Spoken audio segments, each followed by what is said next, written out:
કંઈ કામ હતું પપ્પા? કેમ મારી ઢીંગલી ઉદાસ બેઠી છે?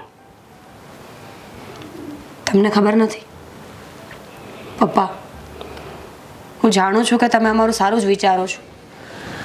બાપ પોતાની દીકરીનું નબળું વિચારી ન શકે, પણ સાવ આમ અને બેસવા પણ ન દીધી, ક્યાંય વાત પણ ન સાંભળવા દીધી, અને આટલી અઘરી શરત મૂકીને બેઠા છો. તારે સાંભળીને શું કામ હતું તે? મેં વાત કરીને સાગર સાથે. તો લગ્ન મારે કરવા હતા ને પપ્પા, હું કેમ ન સાંભળી શકું? બેટા, લગ્ન તારે જ કરવા હતા. આ તારી મોટી બહેન એક ભૂલ કરીને બેઠી છે, તને ખબર નથી પડતી? પપ્પા, મોટી બેને ભૂલ કરી છે, એમાં મારો શું વાંક છે?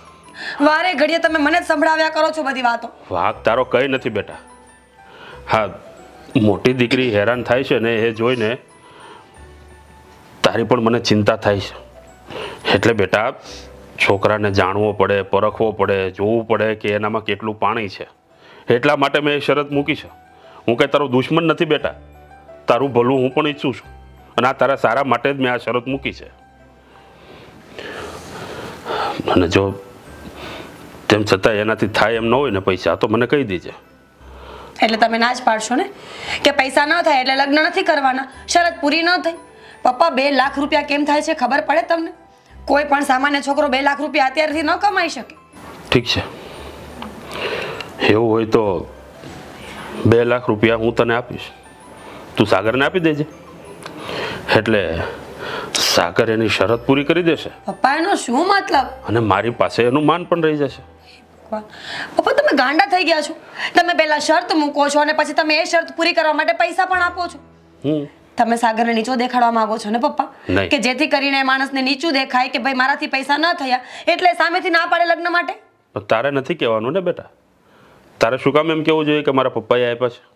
હે, હું તને આપીશ, તું એને આપી દેજે. પપ્પા, હું તમારી વાતને સમજી નથી રહી. તમે શું કહેવા માંગો છો, શું કરવા માંગો છો? એ સમય આવશે ને ત્યારે હંધુય સમજાઈ જશે.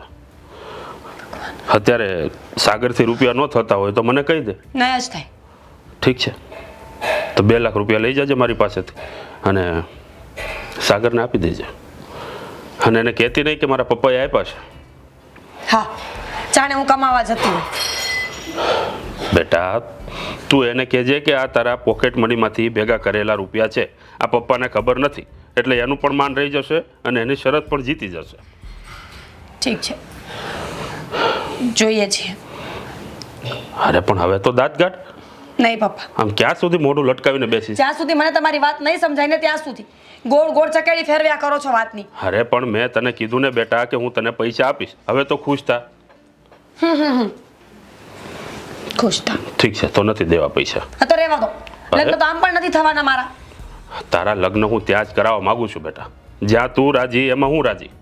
પછી પાછળથી કોઈ પણ જાતના કંઈ પણ પ્રોબ્લેમ આવે ને મને દોષ ન આપતી. આ તારી મોટી બેનની ઘરે ન બેસી જતી. સારું, હવે ચા પીવી છે તો પીવી જોઈએ ને. તો બનાવો, મારે પીવી છે. હું બનાવું? પપ્પા, તમે એક દિવસ મારા માટે ચા પણ ન બનાવી શકો, એ પણ જ્યારે હું ઉદાસ હોય ત્યારે. પપ્પા, હા ને, હા બહાર ગઈ છે અને મમ્મી પણ બહાર ગયા છે, બંને સાથે ગયા છે.